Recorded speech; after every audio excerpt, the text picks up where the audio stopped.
NDA ಸರ್ಕಾರ ಯಾವ ರೀತಿಯಲ್ಲಿ ಅಧಿಕಾರಕ್ಕೆ ಬಂತು, UPA ಸರ್ಕಾರ ಅದ್ಭುತವಾದ ಸಾಧನೆಯನ್ನು ಈ ದೇಶದಲ್ಲಿ ಮಾಡಿದ ನಂತರ ಮನಮೋಹನ್ ಸಿಂಗ್ ಅವರ ನೇತೃತ್ವದ 2 ಅವಧಿಯ ಸರ್ಕಾರ ದೇಶಕ್ಕೆ ಬಹಳ ದೊಡ್ಡ ಕೊಡುಗೆಯನ್ನು ಕೊಟ್ಟು ಒಂದು ಅಭಿವೃದ್ಧಿ ಪಥದಲ್ಲಿ ಇವತ್ತು ಭಾರತ ವಿಶ್ವದ ಭೂಪಟದಲ್ಲಿ ಗುರುತಿಸುವಂತೆ ಮಾಡಿರ್ತಕ್ಕಂಥ ಕೀರ್ತಿ ಅದು ಮನಮೋಹನ್ ಸಿಂಗರಿಗೆ ಸಲ್ಲುತ್ತೆ.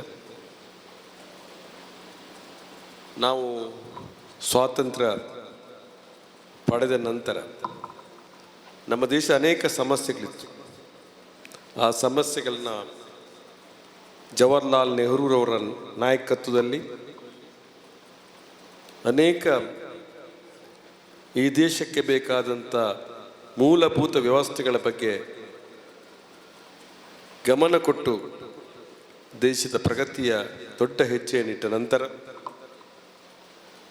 ಇಂದಿರಾ ಗಾಂಧಿಯವರ ಕಾಲ ಸಾಮಾಜಿಕ ನ್ಯಾಯದಿಂದ ವಂಚಿತರಾದಂಥ ಪ್ರತಿಯೊಬ್ಬರಿಗೆ ಸಾಮಾಜಿಕ ನ್ಯಾಯವನ್ನು ಕೊಡ್ತಕ್ಕಂಥ ಅನೇಕ ಪ್ರಗತಿಪರ ಕಾರ್ಯಕ್ರಮಗಳು, ಅವು 20 ಅಂಶ ಆರ್ಥಿಕ ಕಾರ್ಯಕ್ರಮ ಇಪ್ಪು, ಅಥವಾ ಬ್ಯಾಂಕ್ ರಾಷ್ಟ್ರೀಕರಣ ಇಪ್ಪು, ಋಣ ಪರಿಹಾರ ಕಾಯ್ದೆ ಅಂತ ಕಾರ್ಯಕ್ರಮಗಳಿಪ್ಪು, ಅಥವಾ ಅನೇಕ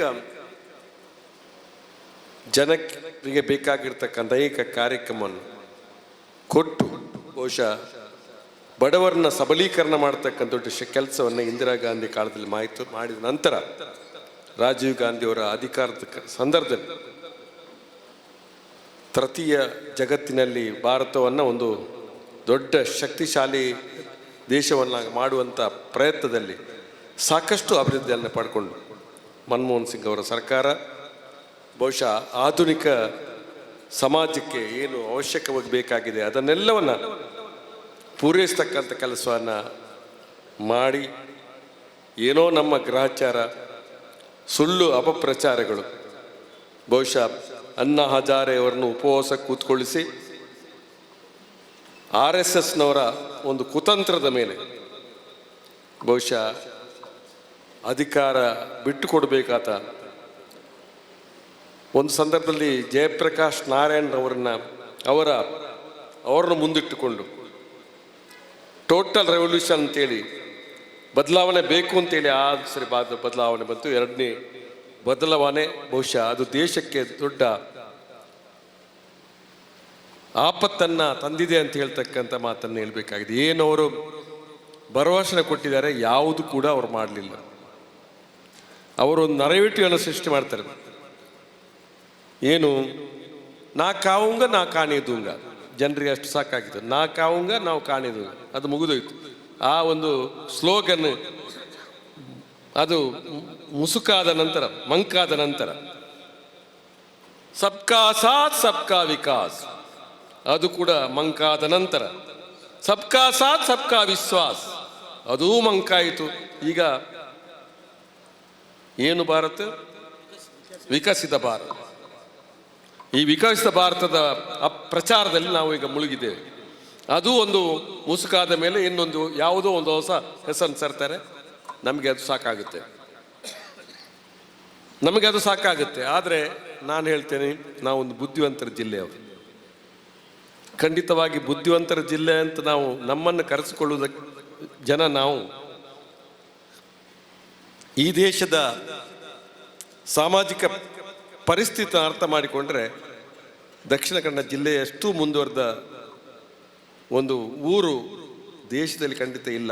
ಭಾರತದಲ್ಲೇ ಇಲ್ಲದಂಥ ಒಂದು ಅಭಿವೃದ್ಧಿಯನ್ನು ಮತ್ತು ಬದಲಾವಣೆಗಳನ್ನು ದಕ್ಷಿಣ ಕನ್ನಡ ಜಿಲ್ಲೆಯಲ್ಲಿ ಕಂಡಿದೆ. ಅದಕ್ಕೆ ಕಾಂಗ್ರೆಸ್ನ ಕೊಡುಗೆ. ನಾವು ದೊಡ್ಡ ಕಾಂಗ್ರೆಸ್ಸಿನ ಫಲಾನುಭವಿಗಳು. ನಮ್ಮಷ್ಟು ಕಾಂಗ್ರೆಸ್ನ ಫಲಾನುಭವಿಗಳು ಸುಧೀರ್ ಕೂಡ ಅಲ್ಲ, ಇನ್ನೊಬ್ಬ ಯಾರೂ ಅಲ್ಲ. ನಾವು ದೊಡ್ಡ ಫಲಾನುಭವಿಗಳು. ಭೂ ಮಸೂದೆ ಕಾನೂನು ಜಾರಿಯಾದ ನಂತರ ಗೇಣಿದಾರಿಗೆ ಅತ್ಯಂತ ದೊಡ್ಡ ಪ್ರಮಾಣದಲ್ಲಿ ಭೂಮಿ ಸಿಕ್ಕಿರ್ತಕ್ಕಂಥ ಜಿಲ್ಲೆ ಇದೆ ದಕ್ಷಿಣ ಕನ್ನಡ ಜಿಲ್ಲೆ. ಬಗರು ಸಾಗುವಳಿ ಬಂತು. ಬಗರು ಸಾಗುವಳಿಯಲ್ಲಿ ಅಕ್ರಮ ಸಕ್ರಮ ಕಾರ್ಯಕ್ರಮದ ಅಡಿಯಲ್ಲಿ ಇವತ್ತು ಅಂಕಿಅಂಶ ಪ್ರಕಾರ ಇಡೀ ರಾಜ್ಯದಲ್ಲಿ ಅತ್ಯಂತ ಹೆಚ್ಚು ಬಗರು ಸಾಗುವಳಿಯ ಫಲಾನುಭವಿಗಳಿರ್ತಕ್ಕಂಥ ಒಂದು ಜಿಲ್ಲೆ ದಕ್ಷಿಣ ಕನ್ನಡ ಜಿಲ್ಲೆ. 94C ಬಂತು. 94cc ಬಂತು. ಮನೆಯಲ್ಲಿ ಕೂತಿರ್ತಕ್ಕಂಥ ಅಡಿಸ್ಥಳವನ್ನು ಕೊಡ್ತಕ್ಕಂಥ ದೊಡ್ಡ ಕೆಲಸ ಮಾಡಿರ್ತಕ್ಕಂಥ ಹೆಚ್ಚು ಫಲಾನುಭವಿಗಳು ಇದ್ದಂಥ ಒಂದು ಜಿಲ್ಲೆ, ಅದು ಲಾಭ ಆಗಿರ್ತಕ್ಕಂಥ ಜಿಲ್ಲೆ ದಕ್ಷಿಣ ಕನ್ನಡ ಜಿಲ್ಲೆ. ಅನೇಕ ಕಾರ್ಯಕ್ರಮ ಇವತ್ತು ದೇಶದಲ್ಲಿ ತಂದಿರ್ತಕ್ಕಂಥ ಅನೇಕ ಕಾರ್ಯಕ್ರಮ ಯಾವುದಿದೆ, ದೇವರಾಜ ಅರಸು ಅವರ ಕಾಲದಲ್ಲಿ ಅದನ್ನು ಎಷ್ಟು ಪರಿಣಾಮಕಾರಿ ಅನುಷ್ಠಾನ ಆಗಿರ್ತಕ್ಕಂಥ ಒಂದು ಜಿಲ್ಲೆ ದಕ್ಷಿಣ ಕನ್ನಡ ಜಿಲ್ಲೆ. ನಾವು ಅತ್ಯಂತ ಹೆಚ್ಚು ಕಾಂಗ್ರೆಸ್ನ ಫಲಾನುಭವಿಗಳು ಇರ್ತಕ್ಕಂಥ ಜಿಲ್ಲೆ ಯಾವುದು ಅಂತಂದರೆ ಅದು ದಕ್ಷಿಣ ಕನ್ನಡ ಜಿಲ್ಲೆ, ಅತ್ಯಂತ ಹೆಚ್ಚು ಫಲಾನುಭವಿಗಳು. ಆದರೆ ಇವತ್ತು ನಾವು ನಮ್ಮ ಸಾಮರ್ಥ್ಯದ ಬಗ್ಗೆ ನಮಗೆ ಸಂಶಯ ಬರುವಂಥ ರೀತಿಯಲ್ಲಿ ನಮ್ಮ ನಡವಳಿಕೆಯನ್ನು ಮಾಡ್ತಕ್ಕಂಥ ಸ್ಥಿತಿ ಬಂದಿದೆ ಅನ್ನುವಂಥದ್ದು ನಮಗೆ ಮುಖ್ಯವಾಗಿ ನೋವು ತರ್ತಕ್ಕಂಥ ವಿಚಾರ. ಆದರೂ ಕೂಡ ನಾವು ಮಾಡಬೇಕಾದ ಕರ್ತವ್ಯವನ್ನು ಮುಂದಿನ ಸಂದರ್ಭದಲ್ಲಿ ಕಾಂಗ್ರೆಸ್ಸನ್ನು ಬಲಿಷ್ಠವಾಗಿ ಕಟ್ಟತಕ್ಕಂಥ ದೃಷ್ಟಿಯಲ್ಲಿ ನಾವು ಈ ಜಿಲ್ಲೆಯಲ್ಲಿ ಹೆಚ್ಚು ಶ್ರಮವನ್ನು ಪಡಬೇಕು. ಕೇವಲ ವಾಟ್ಸಪ್ಪಿನ ಮೂಲಕ ಮಾತ್ರ ಅಲ್ಲ, ನಾವು ಆಳವಾಗಿ ಕಾಂಗ್ರೆಸ್ಸಿನ ಕೆಲಸವನ್ನು ಗ್ರಾಸ್ ರೂಟ್ ಲೆವೆಲ್ ಮಾಡ್ತಕ್ಕಂಥ ಕೆಲಸವನ್ನು ಮಾಡಲಿಕ್ಕೆ ಪ್ರಯತ್ನ ಮಾಡಬೇಕು ಅಂತ ಹೇಳ್ತಕ್ಕಂಥ ದೃಷ್ಟಿಯಲ್ಲಿ ಈ ಒಂದು ಪ್ರಚಾರ ಸಮಿತಿ ಕಾರ್ಯಕ್ರಮ ಕೂಡ ಒಂದು ಅದಕ್ಕೆ ಪೂರಕವಾಗಿದೆ ಅಂತ ಹೇಳ್ತಕ್ಕಂಥದ್ದು ನಾನು ಹೇಳಲಿಕ್ಕೆ ಇಷ್ಟಪಡ್ತಾ ಇದ್ದೀನಿ. ಇವತ್ತು ನರೇಗಾ, ಮಹಾತ್ಮ ಗಾಂಧಿ ಉದ್ಯೋಗ ಖಾತ್ರಿ ಯೋಜನೆ, ಉದ್ಯೋಗ ಇಲ್ಲದವರಿಗೆ, ಬಡವರಿಗೆ, ಕೆಲಸ ಇಲ್ಲದ ಕೈಗಳಿಗೆ ಕೆಲಸವನ್ನು ಕೊಡ್ತಕ್ಕಂಥ ಉದ್ಯೋಗ ಖಾತ್ರಿ, ಅದು ಹಕ್ಕು, ನಮ್ಮ ಉದ್ಯೋಗ ನಮ್ಮ ಹಕ್ಕು ಅನ್ನುವಂಥದ್ದ. ಯಾವ ರೀತಿಯಲ್ಲಿ ಆಹಾರ ಭದ್ರತಾ ಕಾಯ್ದೆ, ಅದು ಕಾಂಗ್ರೆಸ್ ತಂದಿರ್ತಕ್ಕ ಆಹಾರ ಭದ್ರತಾ ಕಾಯ್ದೆ, ಎಲ್ಲರಿಗೂ ಅನ್ನವನ್ನು ಕೊಡಬೇಕು ಅನ್ನುವಂಥ ಅದು ಹಕ್ಕು, ಆಹಾರದ ಹಕ್ಕನ್ನು ಕೊಟ್ಟಿರ್ತಕ್ಕಂಥ ಪಕ್ಷ ಕಾಂಗ್ರೆಸ್ ಪಕ್ಷ. ಋಣ ಪರಿಹಾರ ಕಾಯ್ದೆ, ಯಾವುದೋ ಕಷ್ಟದಲ್ಲಿ ಯಾರೋ ವಸ್ತುಗಳನ್ನ ಗಿರ್ವಿ ಇಟ್ಕೊಂಡು ಆ ಗಿರ್ವಿ ಕೊಟ್ಟಂಥ ವಸ್ತುಗಳನ್ನು ಮರಳಿ ಪಡಿಬೇಕಾದ್ರೆ ಅವರ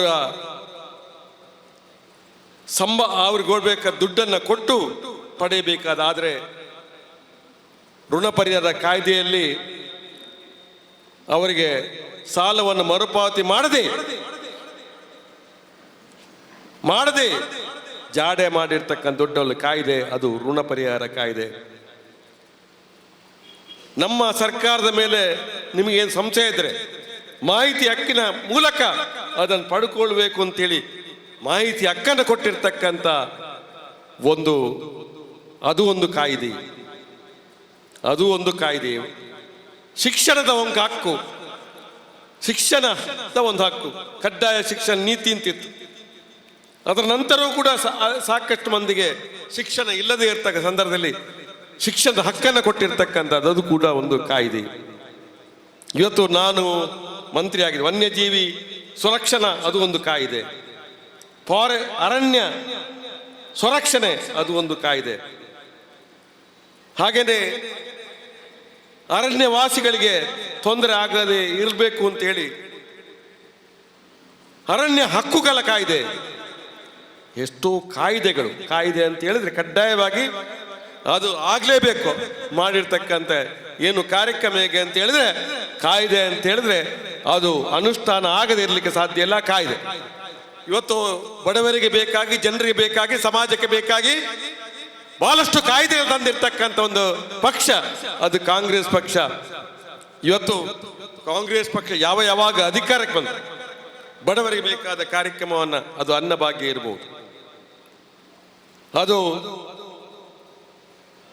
ಬೇರೆ ಬೇರೆ ಕಾರ್ಯಕ್ರಮಗಳು ಬಹುಶಃ ನಮಗೆ ಕೊಟ್ಟಿರ್ತಕ್ಕಂಥ ಒಂದು ಶಕ್ತಿ, ಬಹುಶಃ ಮಧ್ಯಾಹ್ನದ ಬಿಸಿ ಊಟದ ಕಾರ್ಯಕ್ರಮ ಇರ್ಬೋದು, ಮಕ್ಕಳಿಗೆ ಸಮವಸ್ತ್ರ ಕೊಡ್ತಕ್ಕಂಥ ಕಾರ್ಯಕ್ರಮ ಇರ್ಬೋದು,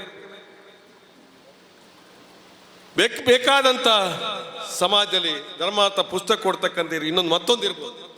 ಇವತ್ತು ಇದನ್ನೆಲ್ಲ ಕೊಟ್ಟು ಸಬಲೀಕರಣ ಮಾಡ್ತಕ್ಕಂಥ ಪ್ರತಿ ಸರ್ತಿ ಕಾಂಗ್ರೆಸ್ ಅಧಿಕಾರಕ್ಕೆ ಬಂದಾಗ ಬಡವರ ಕಾರ್ಯಕ್ರಮ ನಿರಂತರವಾಗಿ ಎಲ್ಲ ಸಂದರ್ಭದಲ್ಲಿ ಅದನ್ನು ಅನುಷ್ಠಾನಕ್ಕೆ ತಂದಿರ್ತಕ್ಕಂಥ ಒಂದು ಪಕ್ಷ ಕಾಂಗ್ರೆಸ್ ಅಂತ ಹೇಳ್ತಕ್ಕಂಥದ್ದು ನಾವು ಹೇಳಬೇಕಾಗಿದೆ. ಅಂತಹ ಕಾಂಗ್ರೆಸ್ ಪಕ್ಷ ಇವತ್ತು ನಾವು ರಾಜ್ಯದಲ್ಲಿ ಅಧಿಕಾರದಲ್ಲಿ ಇದ್ದೇವೆ. ಆದರೆ ದಕ್ಷಿಣ ಕನ್ನಡ ಜಿಲ್ಲೆಯ ಜನ ನಮ್ಮ ಮೇಲೆ ವಿಶ್ವಾಸವನ್ನು ಕಡಿಮೆ ಮಾಡಿದರು.